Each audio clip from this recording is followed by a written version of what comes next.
नमस्कार दोस्तों, स्वागत है आपका एनएस एजुकेशन में। आज हम फिर से जो जेल प्रहरी का जो एग्ज़ाम था लास्ट ईयर जो हुआ था, सॉरी 2015 में जो हुआ था, 9 बजे से एग्ज़ाम हुआ था सुबह 8 दिसंबर को। उसका सॉल्यूशन निकालेंगे और सॉल्यूशन निकालने के साथ साथ हम थोड़ी सी पेपर की एनालिसिस भी करेंगे कि पेपर में क्या क्या आया था और आगे क्या क्या अपने जो आगे आने वाला पेपर है उसमें क्या क्या आ सकता है। तो दोस्तों, अभी तक अगर आपने चैनल को सब्सक्राइब नहीं किया है तो आप चैनल को ज़रूर सब्सक्राइब करें। और आगे सब्सक्राइब करने का सबसे बड़ा फ़ायदा आपको ये होगा कि आगे आने वाली वीडियोस के नोटिफिकेशंस आपको मिलते रहेंगे। और मैंने एक जेल प्रहरी के नाम से एक प्लेलिस्ट डाली हुई है जिसमें पूरी मैं जेल प्रहरी और वनरक्षक के नाम से पूरी सीरीज लेके आ रहा हूँ, जिसमें मैं मैक्सिमम आप ये मान के चलिए कि 70 से 80% तक मैं आपका जनरल नॉलेज एक महीने के अंदर कवर कर दूंगा इसमें। तो चलिए दोस्तों, हम स्टार्ट करते हैं। इसमें से निम्न में से कौन सा मध्य प्रदेश का हिल स्टेशन है? तो दोस्तों ये चार ऑप्शन है: पचमढ़ी, जबलपुर, सांची और मांडू। तो देखिए, ऑब्वियस सी बात है, पचमढ़ी ही इसका आंसर होगा क्योंकि पचमढ़ी ही यहाँ का मध्य प्रदेश का हिल स्टेशन है। इसके बाद नेक्स्ट हम क्वेश्चन डिस्कस करते हैं। मध्य प्रदेश की सबसे ऊंची चोटी कौन सी है? धौलागिरी, धूपगढ़, सिंगाजी और सलकनपुर। तो ये इसका जो राइट आंसर है वो है धूपगढ़। और अगर हम इसकी लंबाई की बात करें तो करीब 1350 मीटर इसकी लंबाई है।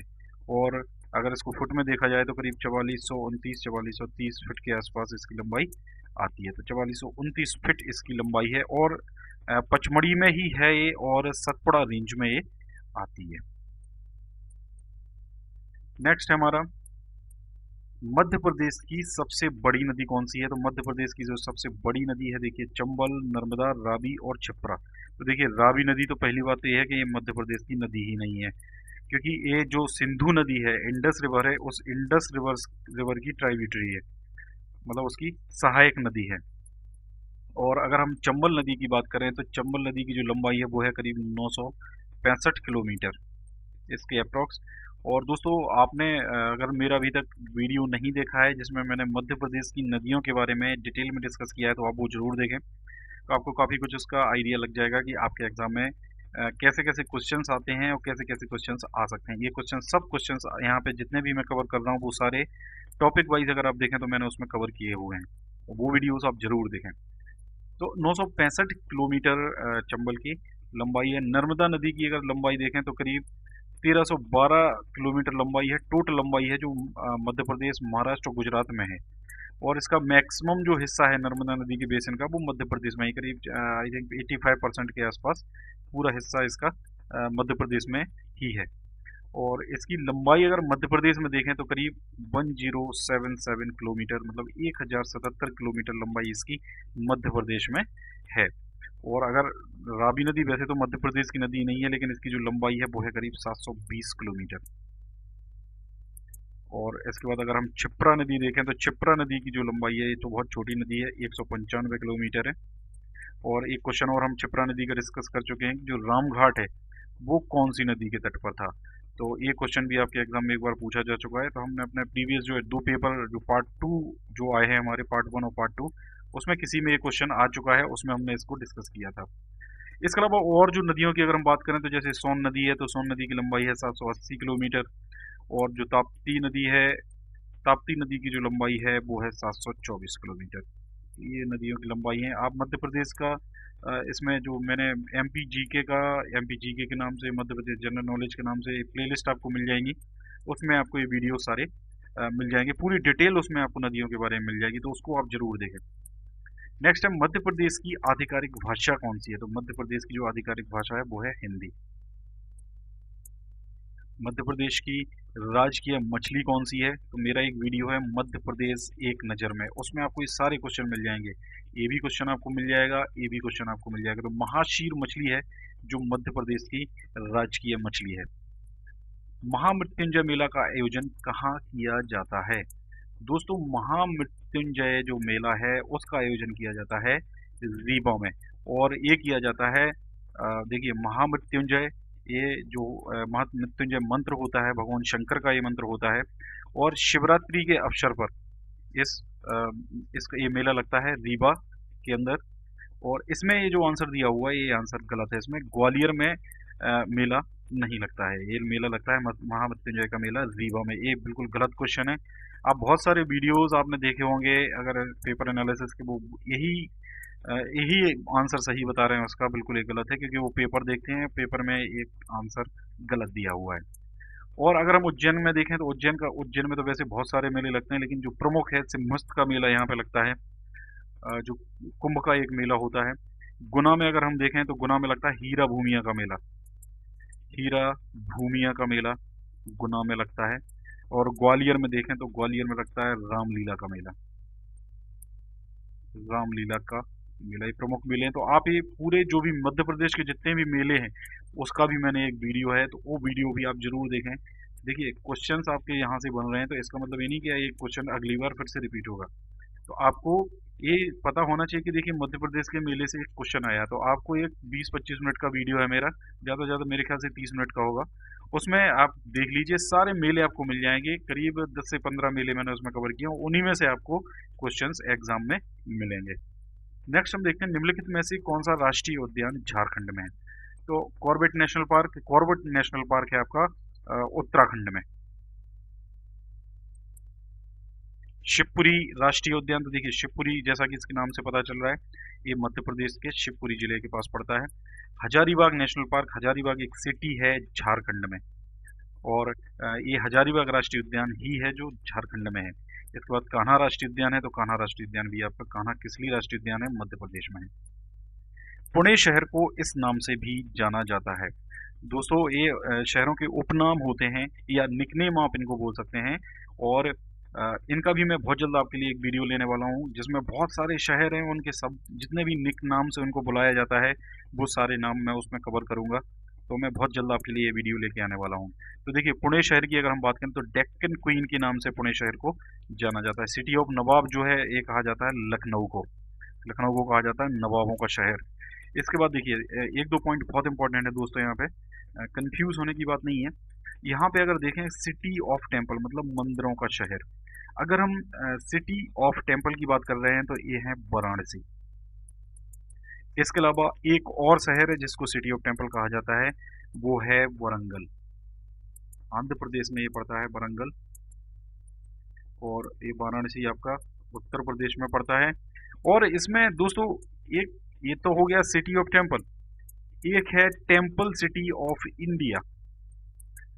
टेम्पल सिटी ऑफ इंडिया कहा जाता है भुवनेश्वर को, भुवनेश्वर जो आपकी उड़ीसा की राजधानी है उसको कहा जाता है टेम्पल सिटी ऑफ इंडिया।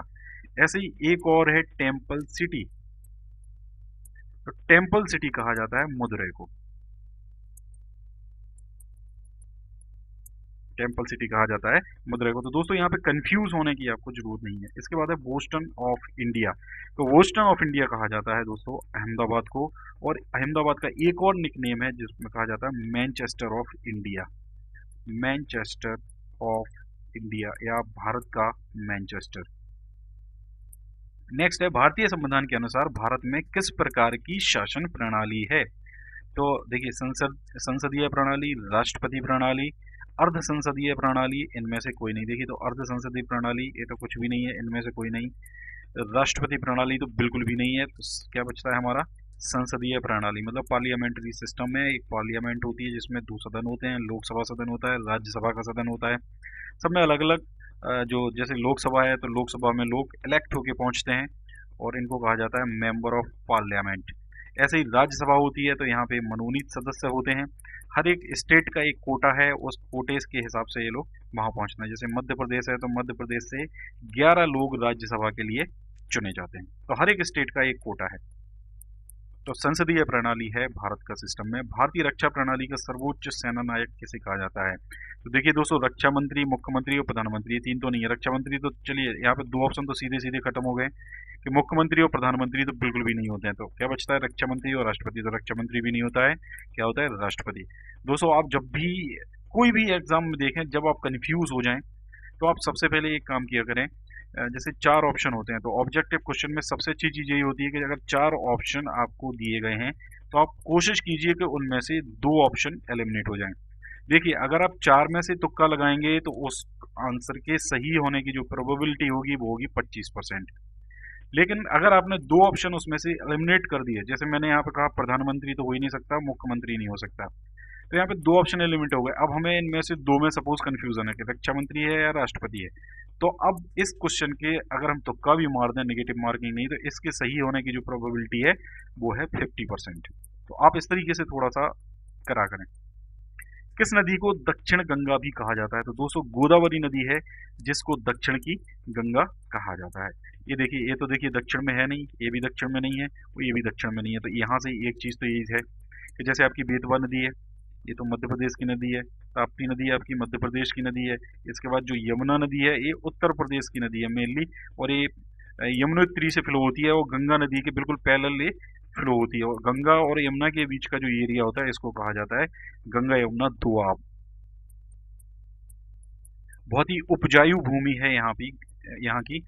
और ये दोआब एक इतिहास में एक कन्नौज एक जगह पड़ती थी जिसमें राष्ट्रकूट वगैरह जो होते थे, तो इन लोगों में काफी युद्ध हुआ करता था इस कन्नौज नामक जगह के लिए, क्योंकि ये गंगा यमुना दोआब के पीछे पड़ती थी। और कन्नौज एक बहुत फेमस सिटी हुआ करती थी उतने टाइम पे। तो खैर आप वो हिस्ट्री की वीडियो में, मेरे जो हिस्ट्री की वीडियो में देख सकते हैं इसके बारे में।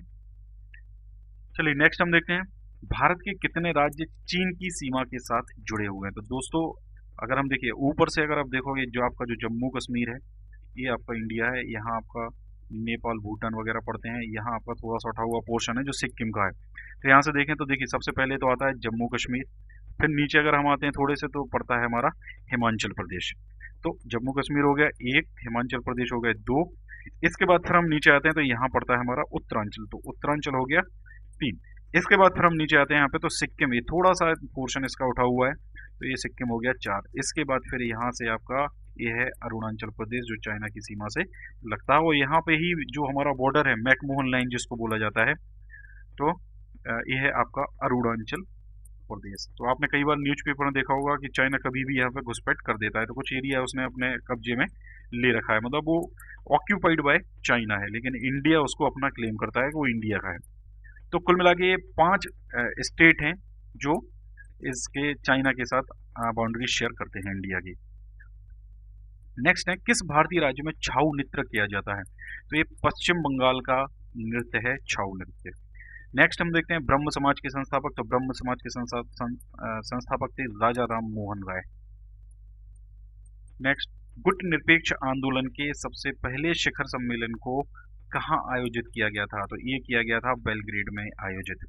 तो दोस्तों ये देखिए यहाँ से जो क्वेश्चन आपके शुरू हुए हैं, ये क्वेश्चन है आपके आधुनिक भारत के इतिहास से। तो एक क्वेश्चन आपका ये हो गया आधुनिक भारत का, एक क्वेश्चन आपका ये हो गया आधुनिक भारत का। नेक्स्ट हम देखते हैं रॉबर्ट पियरी डैश पर पहुंचने वाला पहला आदमी है, तो ये नॉर्थ पोल पे पहुंचने वाले पहले व्यक्ति हैं रॉबर्ट पियरी। नेक्स्ट है लेक मीड, ये है आपकी लेक मीड। तो लेक मीड के बारे में सही कथन पर निशान लगाएं। तो यह दक्षिण अमेरिका में सबसे बड़ी कृत्रिम झील है, उत्तरी अमेरिका में सबसे बड़ी कृत्रिम झील नहीं है, यह विश्व में सबसे बड़ी कृत्रिम झील है, और यह एशिया में सबसे बड़ी कृत्रिम झील है। चलिए दोस्तों मैं आपको कुछ लेक्स के बारे में बता देता हूँ कि जो प्रमुख जो लेक्स हैं या तो वर्ल्ड की या फिर इंडिया की, उन सब के बारे में आपको मैं बता देता हूँ। देखिए सबसे पहले हम इसी क्वेश्चन को डिस्कस करते हैं। ये जो लेक मीड है, लेक मीड सबसे बड़ी, दुनिया की सबसे बड़ी, मतलब वर्ल्ड की सबसे बड़ी झील है, और मैन मेड झील है, आर्टिफिशियल झील है ये, जिसको आदमियों ने बनाया है, मतलब खुद से ये नेचुरल नहीं बनी है। तो सबसे बड़ी ये एक है, तो यहाँ पे आपका जो आंसर हो जाता है कि यह विश्व में सबसे बड़ी कृत्रिम झील है। नेक्स्ट, सबसे गहरी झील की अगर हम बात करें कि दुनिया की सबसे गहरी जो झील है, deepest lake of the world, ये है बैकाल, और ये है साइबेरिया में, बैकाल झील है साइबेरिया में। इसके बाद फिर अगर हम लार्जेस्ट लेक की बात करें फ्रेश वाटर की, मतलब मीठे पानी की या साफ पानी की, जो सबसे बड़ी झील है विश्व की, तो यहाँ पे मैं सबसे पहले वर्ल्ड की बात करूंगा। तो वर्ल्ड की जो सबसे बड़ी झील है फ्रेश वाटर की, वो है सुपीरियर झील। और अगर हम इंडिया की बात करें तो इंडिया की है वुलर लेक, जो कश्मीर में है, जम्मू कश्मीर में है। सब साफ पानी की अ, सबसे बड़ी झील इंडिया की है वुलर लेक, जम्मू कश्मीर में, और सुपीरियर है विश्व में। इसके बाद अगर हम खारे पानी की बात करें, सॉल्ट वाटर की, विश्व की सबसे बड़ी झील, तो वो है कैस्पियन, कैस्पियन लेक। और अगर हम इंडिया की खारे पानी की झील की बात करें तो वो है चिल्का झील, और चिल्का झील पड़ती है उड़ीसा में।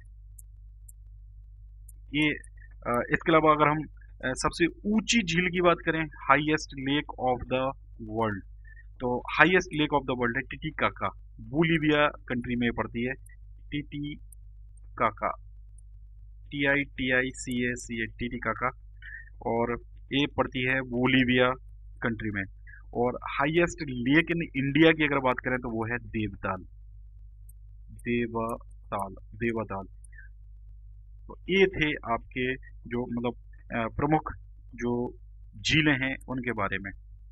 चलिए दोस्तों, नेक्स्ट हम बात करते हैं गलत मैच पर निशान लगाएं। पीसा की झुकी हुई मीनार, फ्रांस। तो यही यहाँ पे गलत हो गया, क्योंकि पीसा की जो झुकी हुई मीनार, इसको बोलते हैं लीनिंग टावर ऑफ पीसा, ये है इटली में।